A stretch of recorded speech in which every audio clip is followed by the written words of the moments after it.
अनमोल रे माटी में मत रोल रे, माटी में मत रोल रे, अब तो मेरा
समाज की जय, सदगुरुदेव की जय।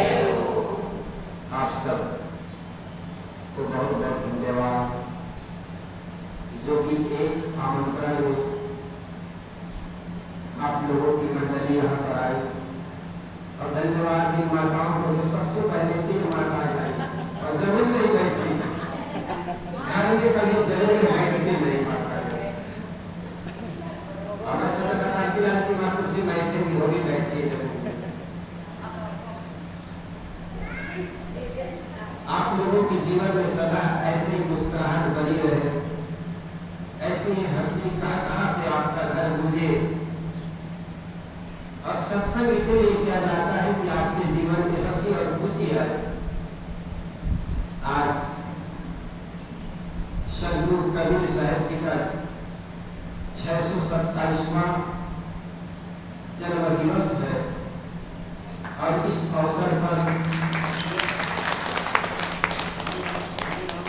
एक बार के आमंत्रण में आप सब चले आए। मुझे आशा नहीं थी कि मेरे लोग चले आएंगे, और यही कारण है कि हम पहले से, चूंकि हम दूर पहले सिक्किम से आए, यहाँ से 2000 किलोमीटर 2 दिन गोरा की यात्रा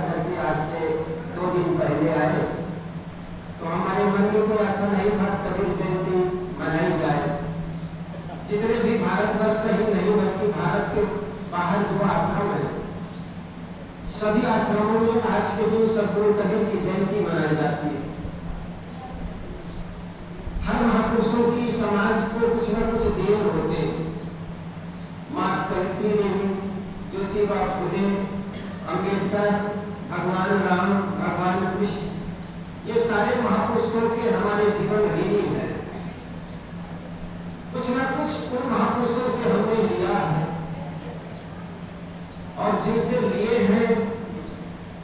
एक माँ अपने बच्चे की जन्मदिन मनाती है, एक बेटा अपने माँ की जन्मदिन मनाती है और जन्मदिन में कितने उत्सव होते हैं, कितने मंगल गीत गाए जाते हैं।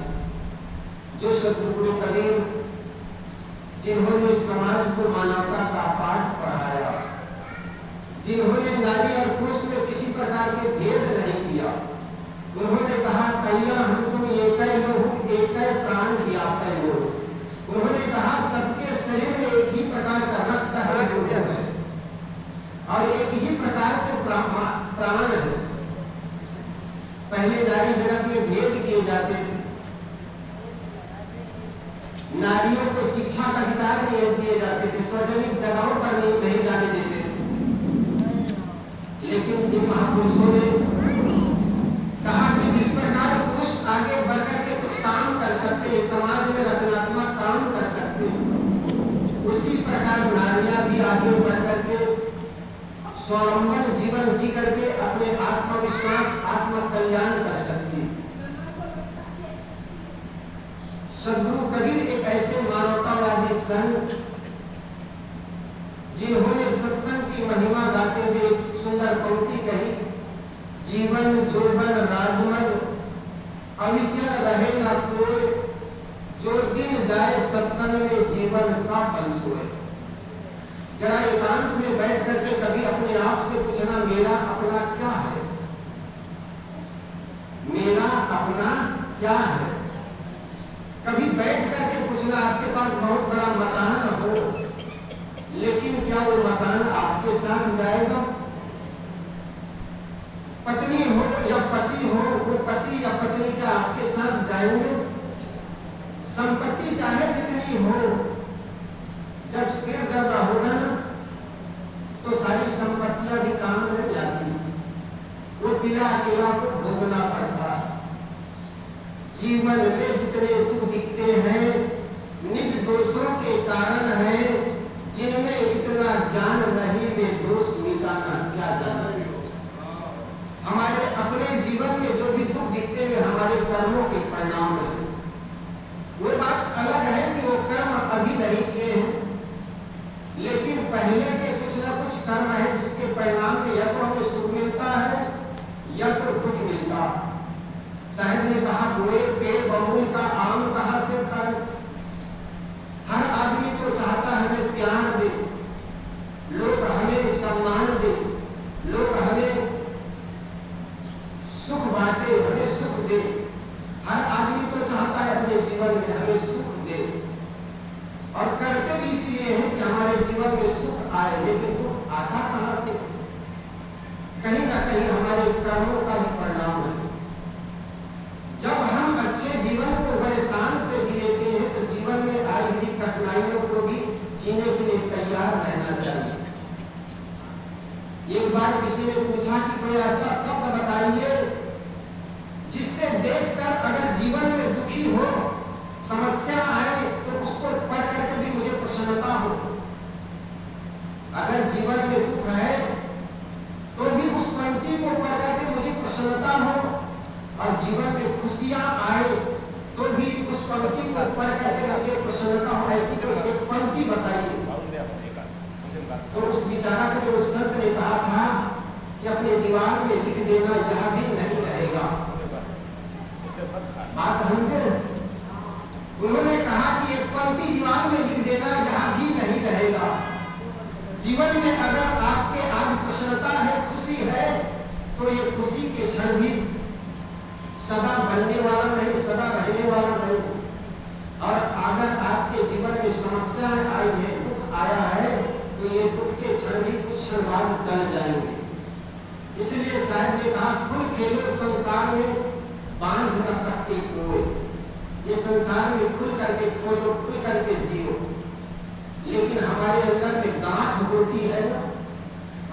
अंदर में किसी प्रकार की कुभावनाएं होती है ना, वो कुभावनाएं वो गांठ हमें जीवन शांति से जीने नहीं देता। कभी आपने याद किया होगा, रात में आप सोते हैं, सुंदर डल्लफ का गद्दा हो, एसी रूम हो, लेकिन मन में अगर गांठ है तो करवटें बदल के बीत जाएगी, लेकिन आपको नींद नहीं आएगी।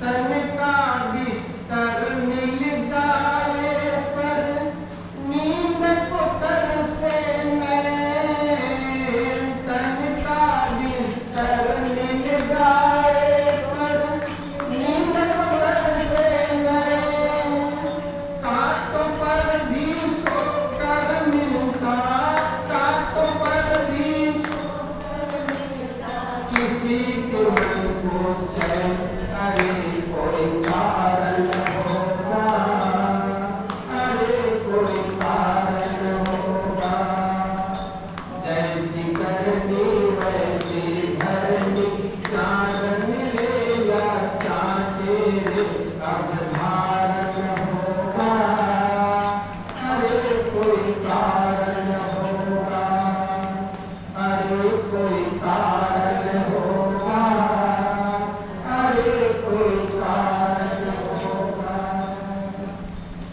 जीवन में सदा आपकी प्रसन्नता बनी रहे। अगर समस्याएं आती है तो समस्याओं का हल हो जाता। दुनिया में ऐसा कोई व्यक्ति नहीं हुए जिनके जीवन में समस्याएं न आई हो। जरा याद करो महाराज राम के जीवन को। शाम को कहा गया हो आपको राज तिलक मिलेगा, आप अपने बच्चे को कहीं कहकर देखिए कि बेटा इस घर का मालिक आप है, और सुबह कहते बेटा आपको 20 वर्ष 12 वर्ष के लिए जंगल में काट करके आओगे, जंगल में जीवन जियोगे, तब उसके बाद मिलेगा। बताओ उस लड़के का चेहरा को देखने लायक हो जाएगा। महाराज राम शाम को कहा गया आपको राजगद्दी मिलेगी, लेकिन सुबह रात्रि होते होते एक कमरे में बुलाया और बुला करके कहा बेटा ये राजगद्दी तो भरत के लिए है, तुमको तो 12 वर्ष का 14 वर्ष का वनवास मिला। महाराज राम ने नहीं गया किसी के पास, किसी गुरु के पास, किसी कर्मकांड ब्राह्मण के पास कि कोई यज्ञ कर दीजिए, कोई भभूत दे दीजिए, कोई यज्ञ कर दीजिए या कोई और कर्मकांड कर दीजिए जिससे मेरे जीवन में आई हुई समस्याएं कट जाए। उन्होंने सहर्ष स्वीकार कर लिए। आपके घर में ऐसी बहुत सी समस्याएं आती, आप दौड़े दौड़े चले जाते किसी भोपा के पास, किसी गुरु के पास, लेकिन ये मत जानिए कि केवल आपके जीवन में समस्याएं आती है चली जाती। जीवन में ऐसा कोई व्यक्ति नहीं हुआ है जिनके जीवन में कोई समस्याएं नहीं आई हो, कोई कठिनाइयां नहीं आई हो, कोई दुख नहीं आया हो। रास्ते चलते आदमी को गाली देते हैं लोग, फिर भी सुन लेते। हाथी चलते हैं गांव में, हाथी चले बाजार, कुत्ते भूखे हजार, क्या फर्क पड़ता? आपके पड़ोसी ने कुछ शब्द कह दिया, गालियां दे दी, क्या फर्क पड़ा? आपके शरीर में लग गया है, सह लो, सुन लो, सहे बिना नहीं बात जाओ, चाहे चाहे जाओ। घर में अगर पति ने कुछ कह दिया, पत्नी ने कुछ कह दी, बड़ी सास ने कुछ कह दी, बहू कुछ कह दी, अरे यहाँ तक नौकर भी कह देना तो सुन लेना चाहिए। जो आदमी कहते हैं हम किसी का नहीं सुनेंगे, वो अदालत कचहरी का सहता, पुलिस वालों का सहता। इसलिए जिन घर में रहते हो, माँ कुछ बोल दे, पिता कुछ बोल दे, ससुर कुछ बोल दे, सास कुछ बोल दे, सह को फर्क क्या पड़ता? बोलने से बात बिगड़ जाती है। गालियां जब आती है तो एक आती है, जब लौटाते हो तो 2 बन के चली जाती है। लेकिन सह लो, कभी किसी से बड़े अपने को बड़े मानो। जिस प्रकार ये तिनका होता है घास, चाहे जितना तूफान आ जाए घास का क्या बिगड़ता, लेकिन बड़े बड़े झाड़ होते हैं तो घास हो जाता।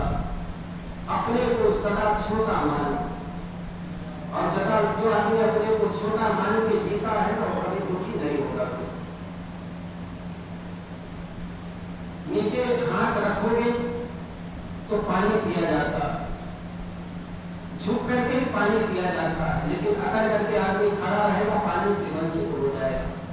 ज्ञान ग्रहण करना होता है, झुक करके करना होता। इसलिए बड़े बुजुर्ग अगर कोई बोल दे तो आशीर्वाद मान करके सह लो। जिस घर में बड़े बुजुर्ग है समझ लो उस घर का सौभाग्य है। कोई घर में अगर रोकने और टोकने वाला है तो समझो उस घर का सौभाग्य है।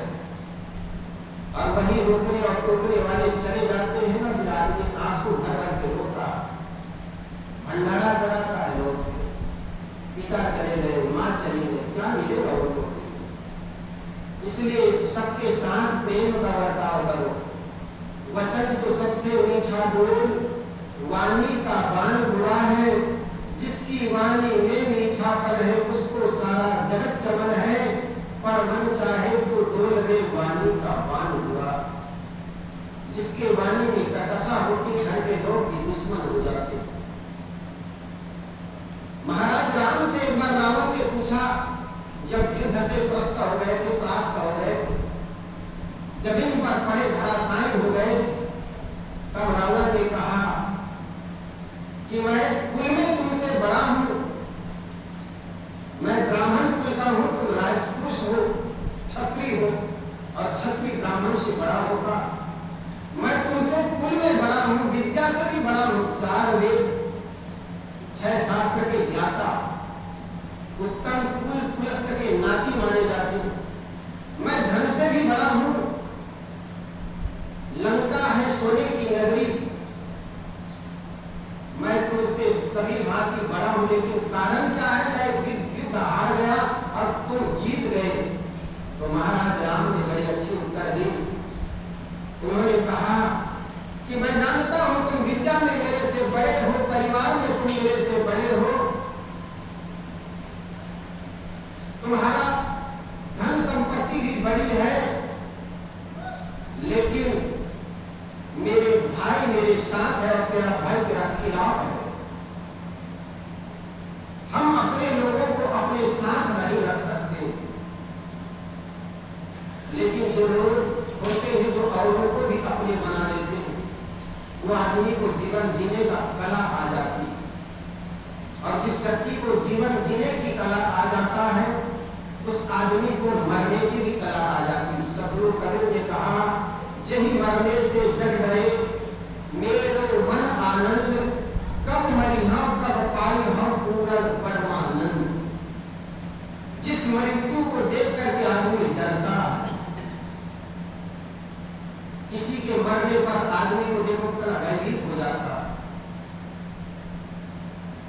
शमशान घाट में गुजरता है आदमी डरता है। क्यों डरता है? क्योंकि वहां पर कितने लाशें जलाई गई। साहब कहते जिस मरने से व्यक्ति डरता है उस मरण सुन करके मेरा मन आनंद से भर जाता।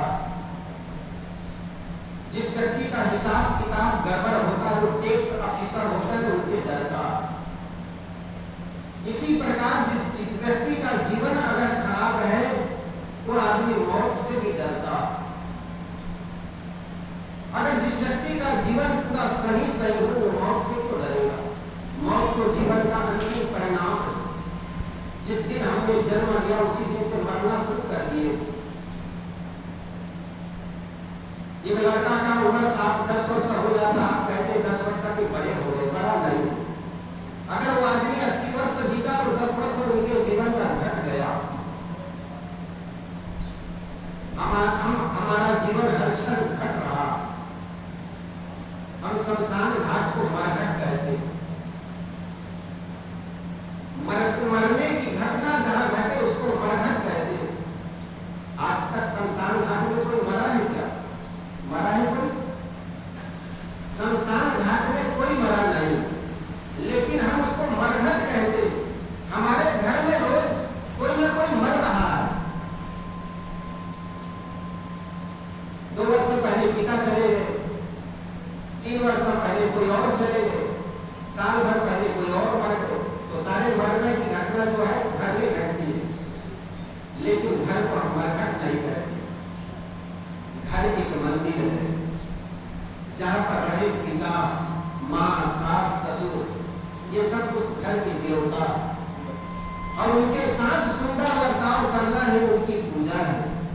इसलिए सदगुरु कबीर ने कहा, जो कुछ करो सो पूजा। जिस घर में आप रहते हैं उस घर में को सदा स्वच्छ बनाइए, और जिस घर में स्वच्छता होती है, अंदर सफा बाहर सफा, फिर साहिब ताहिब कफा। अपने जीवन को हम सुंदर बनाने का एक तरीका है कर्म अच्छा हो। कर्म तुम्हारे अच्छे हैं तो किस्मत तुम्हारी दासी है। धर्म तुम्हारे अच्छे हैं तो घर में मथुरा काशी है। कर्म धर्म दोनों अच्छे जीवन बना अविनाशी है। कर्म धर्म दोनों खराब तो गले में यम की फांसी है। जीवन को अच्छा बनाने का सुंदर तरीका है कर्म को अच्छी बनाओ, और जिस व्यक्ति का कर्म अच्छा हो जाता है उसका जीवन सुखमय हो जाता है। इसलिए प्रयास ये करें कि हम लोग क्या कहते हैं ये बीमारी में मत फंसो। पड़ोसी क्या कहेंगे, लोग क्या कहेंगे, समाज के लोग क्या कहेंगे, बड़ी समस्या है और सबसे बड़ी बीमारी है। आप अच्छे जिएंगे तो कहेंगे, बुरे जिएंगे तो कहेंगे, कहने वालों की बात लगी रहेगी।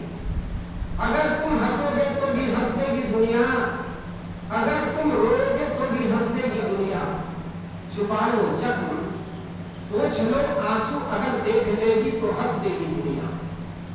ये संसार के लोग कुछ भी करो कहने वाले मिलेंगे, लेकिन जो आपको अच्छा लगता है, आपको लगता है ये काम करने से समाज का अपना हित है, वो काम करते चले जाएंगे। ये दुनिया के लोग इसको छोड़ा। महाराज को धोबी जैसे आदमी ने भी ताना मारा, तो आप क्या सोचते, आपको कोई कुछ ना करे, आपकी आरती उतारे, आपका सम्मान करे, आपकी पूजा करे? ये हो नहीं सकता। महात्मा बुद्ध को भी गालियां देने वाले मिले, महाराज राम को भी ओछे शब्दों से कहने वाले लोग मिले, महाराज कृष्ण को भी उनके ही चचेरे भाई 100 गालियां देते रहे।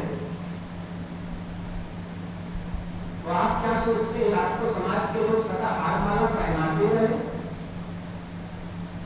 आपको भी गालियां देंगी, लेकिन वहां पर सहना, और जो व्यक्ति जितना सहता, गंडकी नदी में पत्थर घिस करके शालिग्राम हो जाया करते। शालिग्राम की मूर्ति वो गंडकी नदी में घिस करके शालिग्राम बन जाते, मंदिर में पूजे जाते। इसी प्रकार जो इंसान समाज के बीच चुनौतियों को झेल लेता है, वही समाज में बड़े हो जाते, पूजनीय हो जाते, सभी उनके सामने झुकने लग जाते। और झुकता वही है जिसमें जान होती है, अकड़ना तो मुर्दों की पहचान होती है। इसलिए आप झुकते हैं तो समझो आपके जीवन जीवन है, अन्यथा आप जीते रहे भी मुर्दे के समान है। सदा कोमल हो, विनम्र हो, सबके साथ सुंदर बर्ताव करो। मृदुवानी सुंदर बर्ताव सभी गुणों की खान है। प्रेम की गंगा बहे जहाँ पर वही घर स्वर्ग समान है। मृदुवानी सुंदर बर्ताव सभी गुणों की खान है। प्रेम की गंगा बहे जहाँ पर वही घर स्वर्ग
तेरा मेरा कहते कहते जीवन बीत जाता।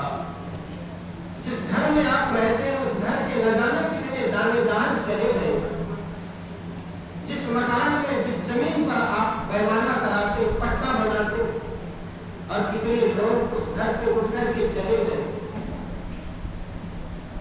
अखबार में आप पढ़ते हजारों लोग मर गए। चाय की चुस्की लेते हुए आपके मन में आह भी नहीं होता, लेकिन आपके घर के कोई मर जाते महीनों का भूख नहीं लगती। क्यों ऐसा होता? हजारों लोग मर गए, अखबार में पढ़ रहे हो, चुस्की ले रहे हो चाय की। दो बैठे हो तो पहले वाले को कहते थोड़ा नमकीन और लीजिए, फिर कहते भाई साहब ये न्यूज में तो 500 बताए, इसमें तो हजारों लोग मरे बता रहे हो। फिर दूसरा कहते यार न्यूज वाले भी झूठे बोल रहे हैं, और फिर कहते थोड़ा और नमकीन लीजिए। वो हजारों लोग मर गए, फिर भी नमकीन खाए रहे।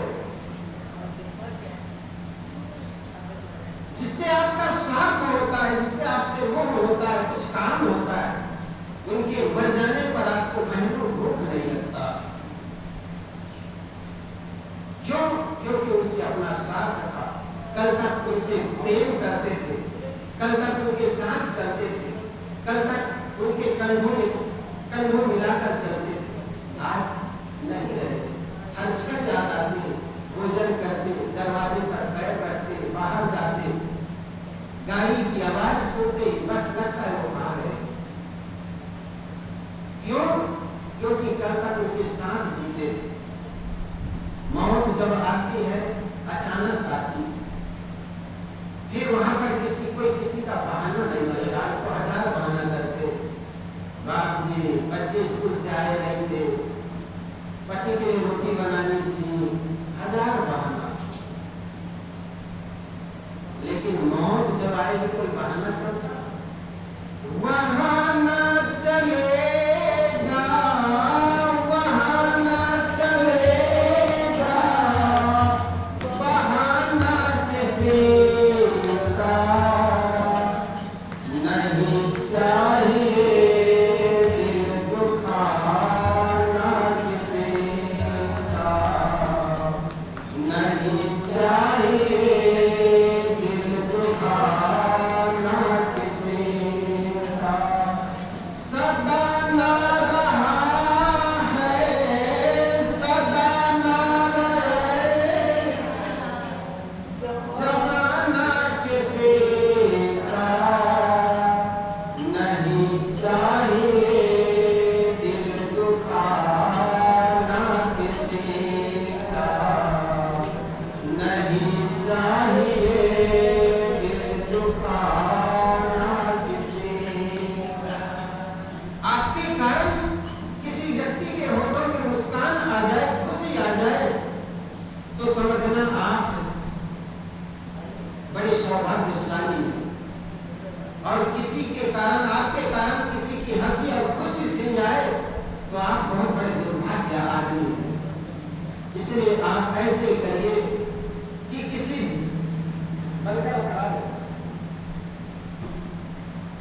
आप दिन भर में सुबह उठ करके शाम तक ये मन में संकल्प कीजिए किसी एक व्यक्ति को हंसाऊं, उसके चेहरे में मुस्कान भरूं, तो निश्चित जानिए आपके जीवन में भी धीरे धीरे मुस्कान लौट आएंगे, खुशियां लौट आएंगी। ऐसा मत हो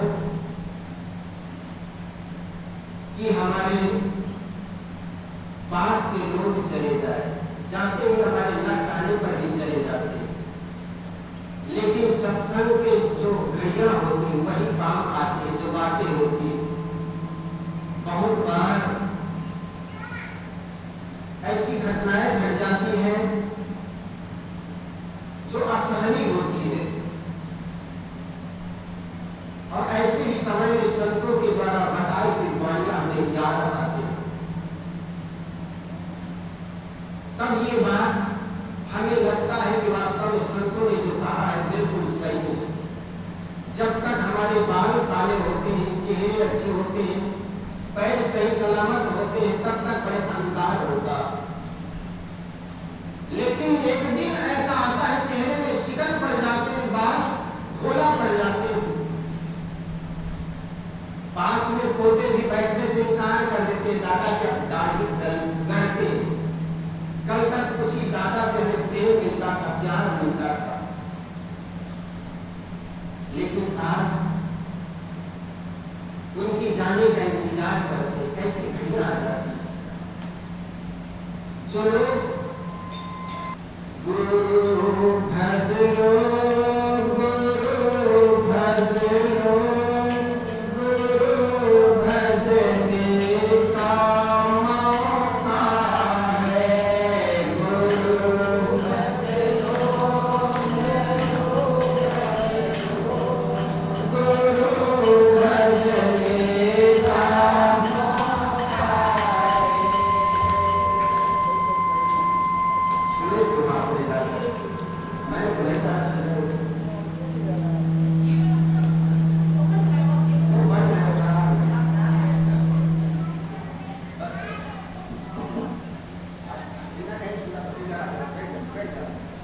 आपसे बनता है, आपकी बस की बात नहीं। ये भजन बैठ अरे वो सभी लेकर के गाना, और वो गाना है जिसके मुख में जीव नहीं होना है। ऐसा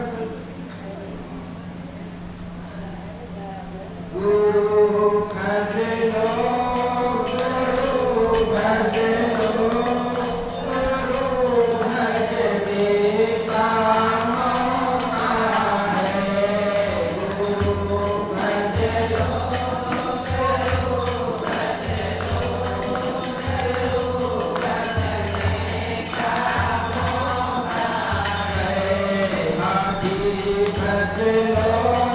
कभी भज लो, कभी भज लो, कभी भजने का मौका है। कभी भज लो, कभी भज लो, कभी भजने का मौका है। गुरु भज लो, गुरु भज लो, गुरु भजने का मौका है। गुरु भज लो, गुरु भज लो, गुरु भजने का मौका है। रतन करके, जतन करके, सदा लो ज्ञान की बातें। रतन करके, जतन करके, सदा लो ज्ञान की बातें। रतन करके, जतन करके,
जयंती पर आप सबको बहुत बहुत मुबारक हो।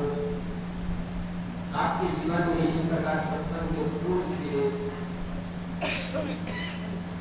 संतों को किसी भगवान को फूल चढ़ाते।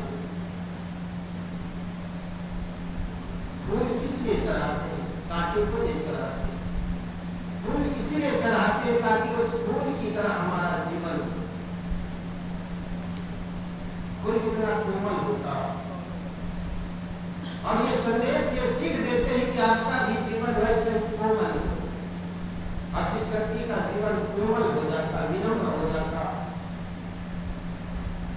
जब फल पेड़ जब फल से लग जाते झुक जाते, इसी प्रकार जब व्यक्ति का जीवन ज्ञान से भर जाता है उसका जीवन भी झुक जाता। अहंकार तो तब आता है आधा जल गगरी छल कह जाए। जब आधा जल गगरी भरा हो, आधा तब उछलता।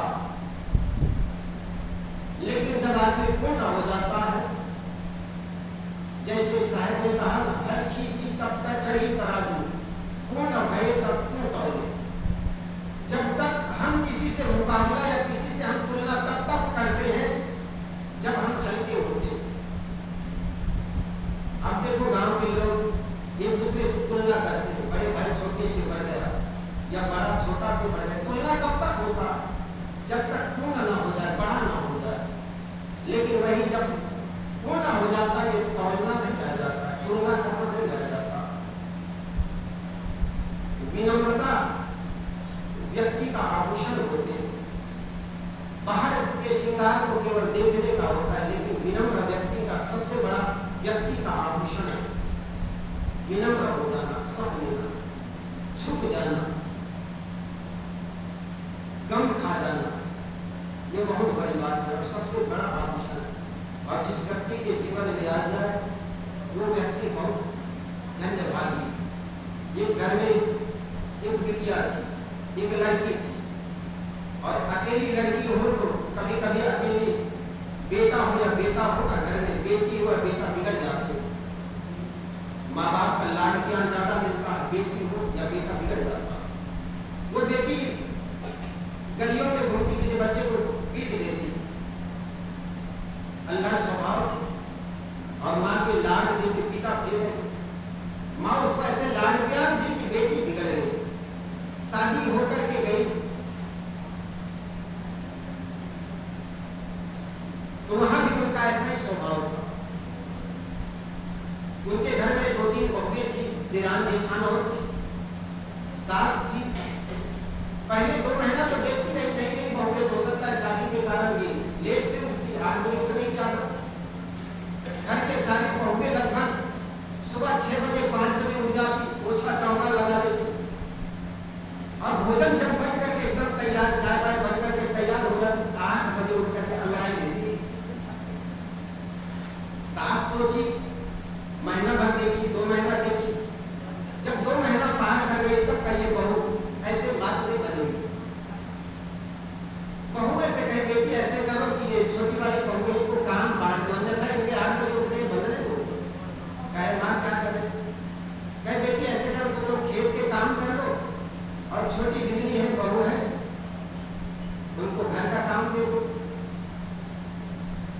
शाम को एक जगह बैठी, सास पूछने लगी, बेटी बता तू क्या काम करे? दीदी ने कही, जो काम दे दीजिए माँ सब कर लूँ। बात देखो, उन्होंने कही माँ जी जो काम दे दीजिए मैं कर लूँ। बड़े अकड़ के बोली, जो भी काम कर दे दीजिए मुझे क्या नहीं आती क्या? विनम्र बहु होती है कि माँ जी जो भी दे दीजिए मैं कर लूँ। वो कहती क्या मुझे नहीं आती, जो भी दे दीजिए मैं कर लूँ। आदमी अकड़ जास्ता होती है ना तो सोचता नहीं, बोलने का भी स्वभाव होता है जिसको साहू कहते हो। मेरे हिंदी समझ में आती है, मेरा हेट हिंदी होती है। भोजन देने का भी शहूर होता है। कई बार दाल थाली में फैल गया, उसमें रोटी डाल दी, अब बताओ रोटी और दाल मिक्स हो गया, खाने वाले को बड़ा अच्छा नहीं लगता। थाली सूखी हो, रोटी एक किनारे हो, और अगर पहले वाली सब्जी और कटोरी में दीजिए ना। तो सास पूछी, बेटी क्या काम कर रही हो? माँ जी जो दे दीजिए, हमें नहीं आती, खेती बर्ती कर लेते हम, बाकी करने की कभी की नहीं। तो कहे बेटी ऐसे कर, घर का काम कर ले, बड़ी बहुएं हैं वो खेती का काम कर ले। कहे ठीक माँ जी, लेकिन उनके उठने का स्वभाव, और घर में बहुएं तो 6 बजे उठ जाती है, 8 बजे उठती है, और 8 बजे खेत में जाने का टाइम हो गया। अब 8 बजे उठती, चाय पीते उठते, कहे माँ जी क्या कर, अब हम खेत जा रहे हैं तो देख लो क्या करने का, बर्तन मांजने का आ जाता। महीने भर ऐसे ही चलाए, क्योंकि भोजन बड़े बहुए बना करके खेत से ले जाते। अब सास देखी इनका स्वभाव सुधर नहीं रहा, तो बेटा से बुलाकर कहा, बेटा ऊपर में एक कमरा है ना, वो कमरा ले लो, अलग हो जाओ।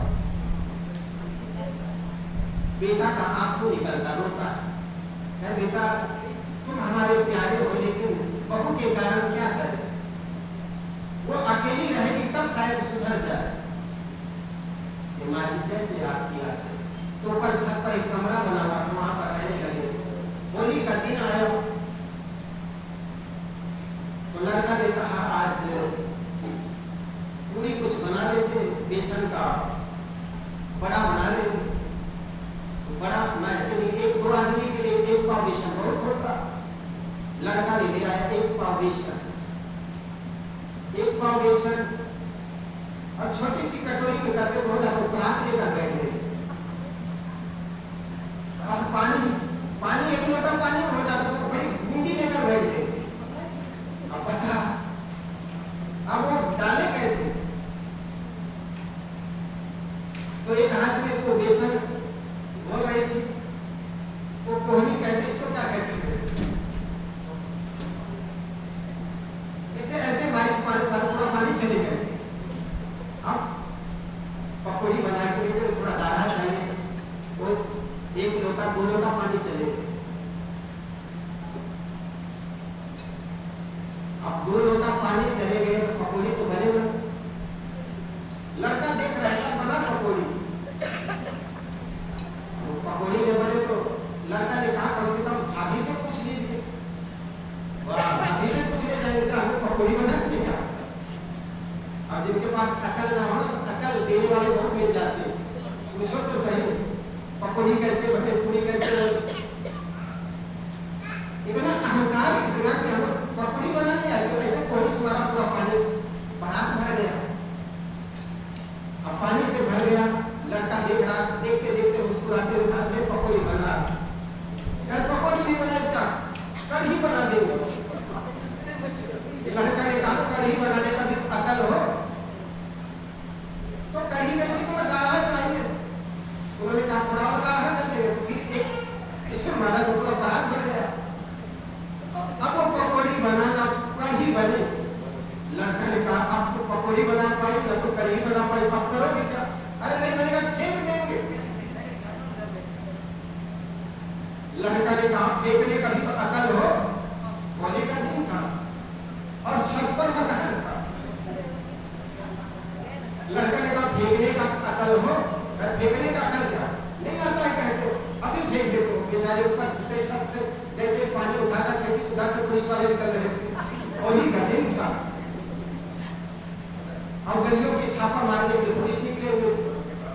पुलिस वालों ने सोचा आज होली हो गया,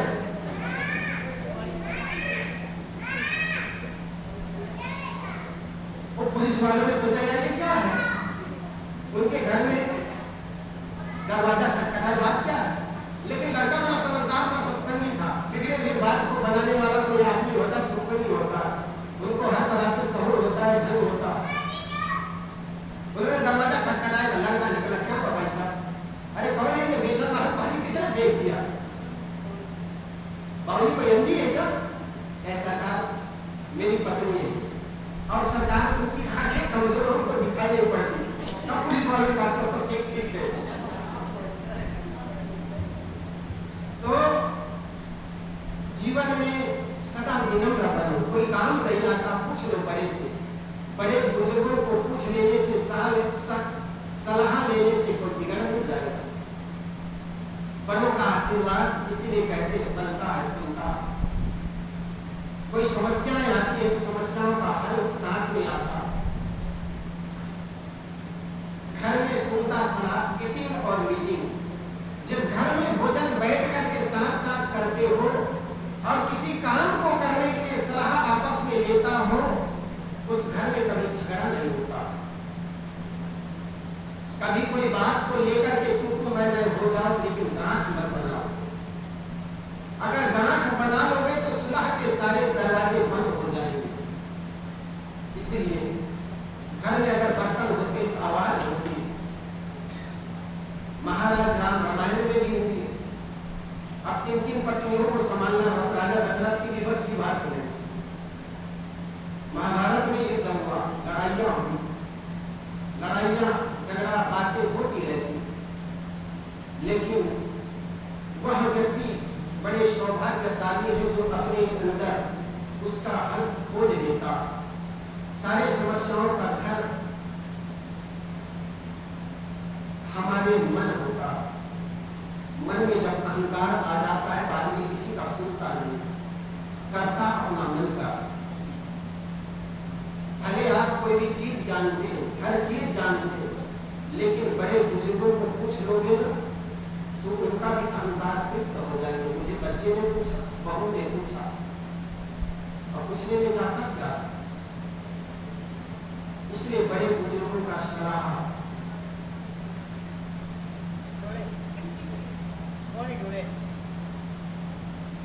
सदा आप सबके लिए आशीर्वाद बने। और आज का ये कार्यक्रम आप सब आए, सदगुरु कबीर का हमारे जीवन में देन क्या है, क्यों हम मनाए इसके जीवन की जयंती, क्यों मनाए जाते हैं महापुरुषों की जयंती, कारण क्या? सबसे बड़ी बात यह है कि जो भी महापुरुष आते हैं ये समाज के लिए कुछ दे जाते हैं, और दे जाने से हम उनके ऋणी हो जाते हैं, क्योंकि उसी के पथ चिन्हों पर चल करके हम भी महान बन जाते हैं। आज जिस सदगुरु कबीर की जयंती हम मना रहे हैं, सदगुरु कबीर के पंथ में किसी प्रकार के जाति भेद नहीं, मानव मानव एक समान। सदगुरु कबीर कहते हैं एक गुण से सृष्टि रची है, कोई ब्राह्मण को शूद्रा। कोई ऐसा व्यक्ति है जिनके शरीर में रक्त न हो, दूर भरा हो,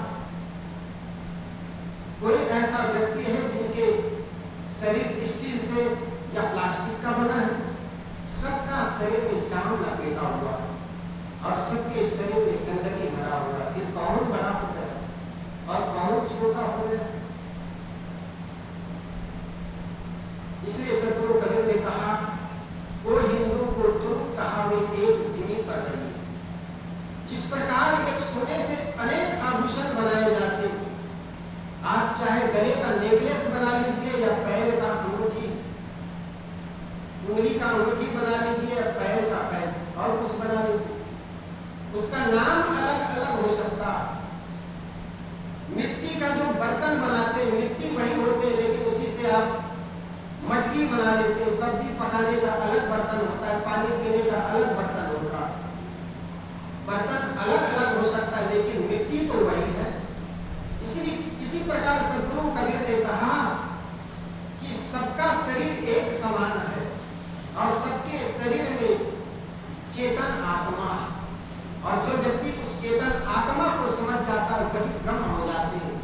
और जिस व्यक्ति का केवल समझ इस चांद तक हो, वो आदमी दुनिया का सबसे बड़ा चमार है। जिस व्यक्ति का समझ केवल चांद तक है वही व्यक्ति तो चमार है, और जिसने इस शरीर के अंदर रहते ब्रह्म को जान गया वही प्रकार आज सदगुरु कबीर की ये सुंदर जयंती पर आप सब आए, आप सबको बहुत बहुत धन्यवाद। और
सतगुरु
कमरा में, वो कमरा है खुला है ना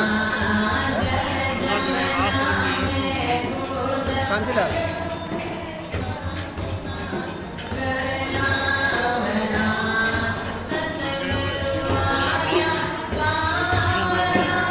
प्रसाद के रूप में चना ये नहीं बना घर का क्या लगता है घर का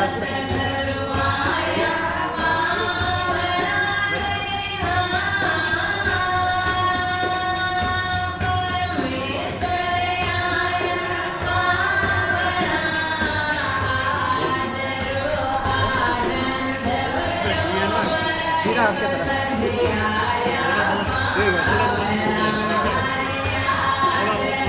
नहीं होगा पूरा ही होगा।